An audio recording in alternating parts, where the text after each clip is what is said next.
a long time somebody told me to take care of every place, every step you go, because each place on the ground is someone's favorite place in the world. And therefore, every step you take should be treated that way. And the North Umpqua, in the way that you fish and the way that it's organized, it's really evident. Everyone knows every rock, every run has these places that are like really held dear to folks, you know?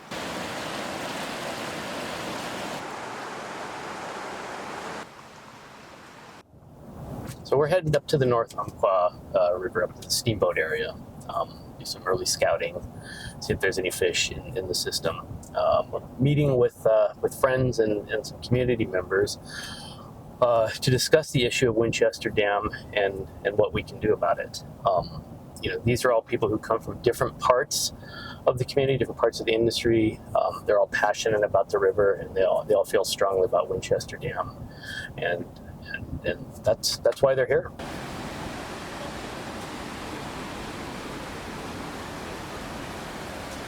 Well, I'm Kurt Blaine. I am the Southern Coordinator for Native Fish Society, as well as the president of the Steamboaters. I've been living in Roseburg for the last 7 years and actively engaged with the North Umpqua River. I started off as just a passionate fly fisherman that would go up and enjoy the river every morning before I started working and when we first moved to town. And now it's evolved into just working every single day to help protect and conserve the North Umpqua and its wild fish populations. The dam was built in the 1890s, so over a century ago, almost 125 years ago. It was originally built for hydropower production, and they did have hydropower production here until the 80s. Since then, that hydropower project has been removed. It was then turned over to the private homeowners that live above the dam, the water district, which is the water control district.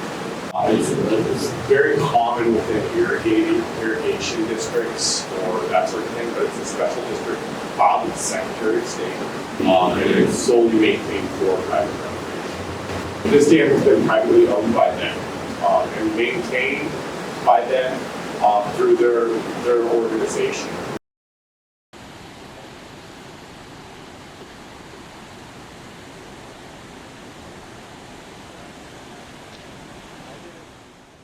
The ladder was put in the 40s.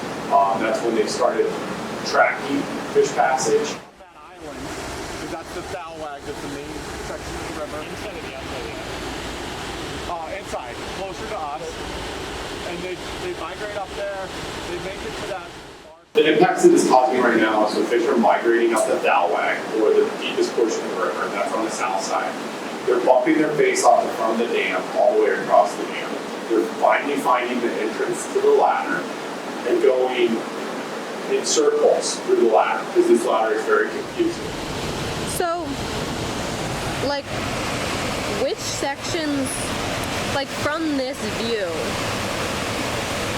where are the issues? With the ladder itself? Yeah. The right angle turns. Okay. The other thing that we can't see with our eyes, and we would never really know, we'd need an engineer to focus on this, is velocity and the turbulence of the area. So if you see a normal fish ladder that's up to state and federal regulation, a lot of the times they don't have any right angle turns, but they're also very they're stringed. They're not so many turns, so many different turbulent. It's kind of like one drop to the next, to the next.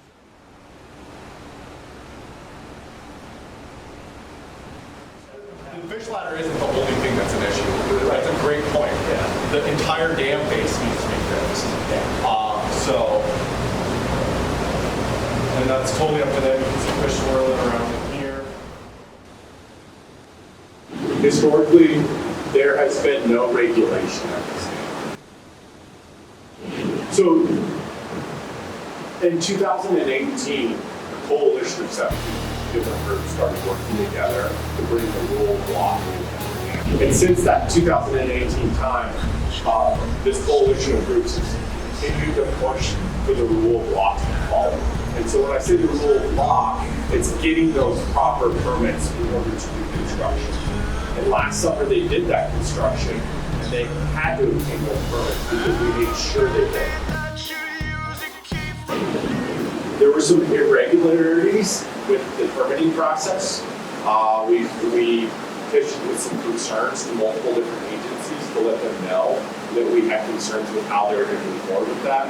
Ultimately, those permits were still granted, and we saw what happened last summer was just a catastrophic event occur. We had concrete being poured, water polluted with concrete being poured back into the river. We had machinery driven in the open states of the water on day one. We had a massive Pacific Memory kill, just a total ecological disaster that occurred because the proper planning wasn't put out and permits were not followed.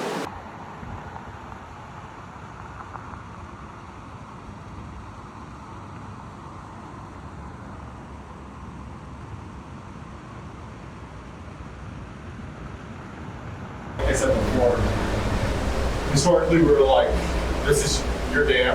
If you want to repair it and build a new fish ladder and bring it up to state and federal fish pass regulations, that's your choice.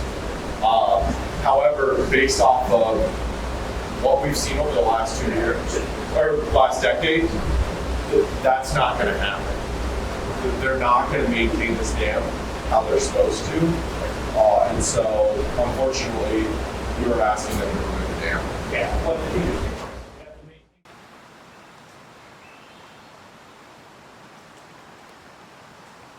My name is Daniel Ritz. I am the conservation and digital editor for Swing the Fly, recovering journalist turned outdoor writer, and I am a steelheader and swung fly enthusiast.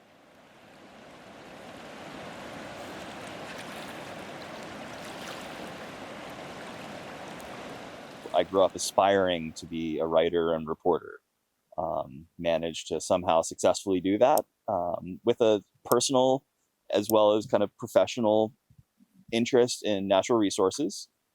Went through the gauntlet from beat reporter to editor to managing editor. Had a lot of fun and was successful in doing that. At a certain point, realized that I was no longer truly objective. I have a bias towards wild places, wildlife, and generally wild people. And so I started over.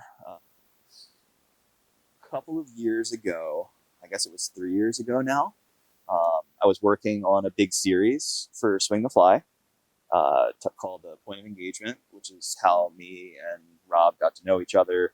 And it was really focused on what it's like to not be the old timer looking back on the good old days, but to really be entering into the steelhead pursuit in these current times where a lot of runs are diminishing and that we're seeing a lot of uphill battles in the conservation space. I was sharing that vicariously.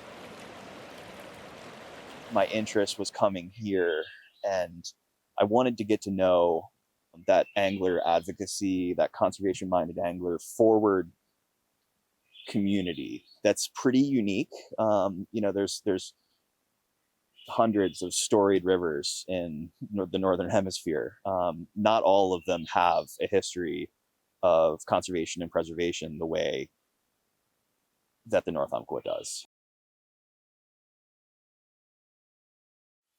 After a couple of years from writing that series for Swing the Fly, where I came down here for the first time, I've come back, I guess, a couple of times consecutively, and I touch base with the friends that I've made here, and I professionally I touch base with Kirk, and we had really been discussing the work that was going to be coming on Winchester, and was sort of waiting. And Native Fish Society and those guys did such a good job of showcasing the unfortunate series of events of the construction and the way that was going on, and the blatant disregard for state and federal regulation.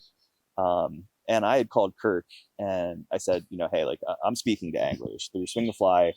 I have the eyeballs of people that are really interested in the well-being of our fisheries. And so what's a story, how can we articulate this in a way that's going to connect with our readers? So I drove over here, I think it was in August. Active construction going on. I think they were getting pretty close to being over their permits. Landing there before even meeting Kirk and seeing there was this insane juxtaposition of all of the celebration of native fish and all the signage that's surrounding that dam and the entrance and the trail, and then to see this catastrophe going on below. And so telling that in a way that, as an angler, written for anglers from one, was sort of a responsibility that I felt needed to be carried out. And everybody has their role to play. But I sort of felt like that was ours. It's okay that people visit and go fish other places and that they love rivers where they don't live. We take so much away from it. It was important for me and important for Swing the Fly to enable our readership around the world to become active in something that they actively participate in. We're being asked to contribute our connection to the rivers. No one knows these rivers better than the people that depend on them for their life's passion. The outcry from the fishing community is something that should be put on a pedestal and absolutely used as an example, because we have moved mountains.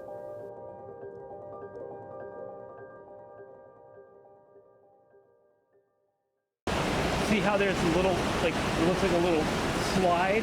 Yeah. The water. I just saw fish trying to jump up that part. They have no chance of getting over that at all. All right, so my name's Rob Beckius with Two Hand Hardware Company. Our company builds, like the name says, equipment for the two-handed fly fishermen. We build fly boxes. We sell flies primarily for steelhead. We build custom rod building things. We got started in this industry because, for me, it was a side job. I'm a passionate steelheader, passionate fly fisherman, and having the opportunity to live in Southern Oregon and fish the rivers we do and combine that passion with a job is something that's really special and important to us. The shit show of knots and tangles and snags. This is a morning where I'm pretty sure I'm gonna go swimming. Fly fishing for me has always been not really an escape, but a way to recharge. I think anybody who spends time in and around rivers realizes that, whatever it is that you're there to do, whether it's whitewater rafting or just hanging out next to the river or fishing, you get immersed in that and you escape from anything that might be bothering you. Coming up here, there's really, for me, there's no better place to unwind and recharge than this particular river.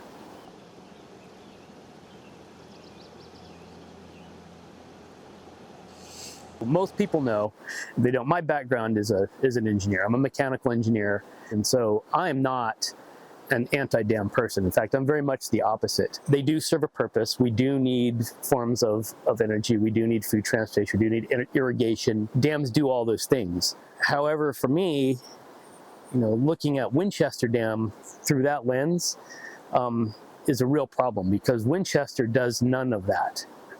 It's a dam that is operated and maintained by the Winchester Irrigation Control District, but like I said, it does not provide any irrigation. What it does is create a private lake for a couple hundred homeowners, and that's not okay, because that dam, that Irrigation Control District has been responsible for maintaining the dam for decades, and they have historically not done that. That's pretty on that side.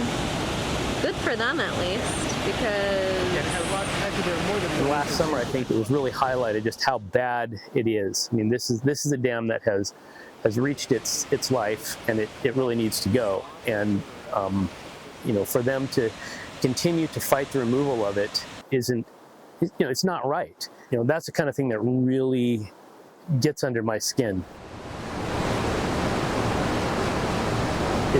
It's doing harm to the anadromous fish that swim up that river, and it's doing harm to the ecosystem that that the North Umpqua is part of. So everything we can do to help bring awareness to that, help raise money for the steamboaters to continue to fight to remove that dam, we will.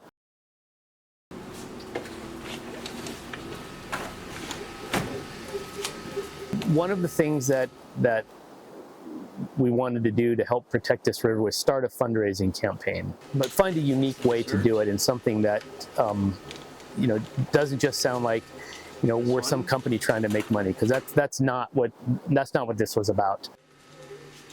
Package them up and take them to fly shops, just like that. Over the years, some of the people I have met, really excellent fishermen, but also excellent people, just true, genuine people who share and feel that same way. Two of them are artists. Richard Harrington with River Rambler, James Samsel, Humble Heron Fine Art and Fly Fishing. As I was thinking of trying to come up with a way to raise money for the steamboaters and help them protect this river and remove the dam, it occurred to me that James and Richard, feel just as strongly about this river as I do. So I contacted Rick and contacted James with an idea of doing a painting about the river, something, some spot or some location on the north that really captures how they feel about it, and sell that, with the intention of donating a portion of those funds to the steamboaters for the cause of Winchester. 6-inch Wheatley aluminum box. We make them for the 4-inch Wheatley aluminum boxes, the CNF Designs medium system boxes. That's how the artwork on the inserts were born, is because it's a big flat panel that kind of lended itself nicely to a good painting.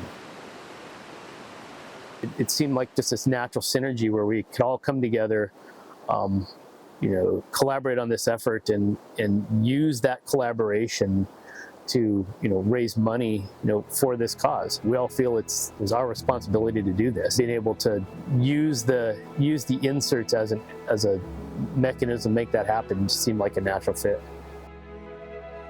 My work would be passion.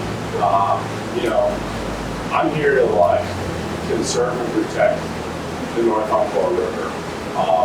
So from my position at Native Fish Society, I do get paid, but the reality is I'm doing this work because I'm passionate about this river. And I want this river to be here when my daughter has her opportunity to get out of the river. If we continue to let these things, things like Winchester Dam or things that we can actually control, have an impact on our watershed, we'll have that for future generations. And I think, that's what inspires my work.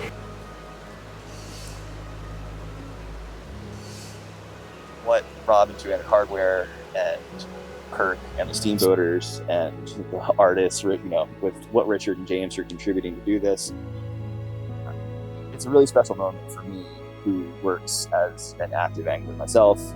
I work in conservation. I'm also, a member of what I guess air quotes the industry, you could call it, and they very often are working in silo, and there's a lot of opportunities, but it's pretty rare for them to actually work together and to see local anglers that aren't full-time activists, advocates, choose to take their hard-earned sort of industry interest to reflect that, the same values as their personal interests, and then to have it contribute to the well-being of the fishery that we're all here enjoying and that are beneficiaries of. It's part of that, I mentioned that public trust, we're also public benefit. And seeing those actually come together doesn't happen a lot. And when you do, I think it's deserving of being celebrated. And I feel very lucky to be here because these people have all become dear friends.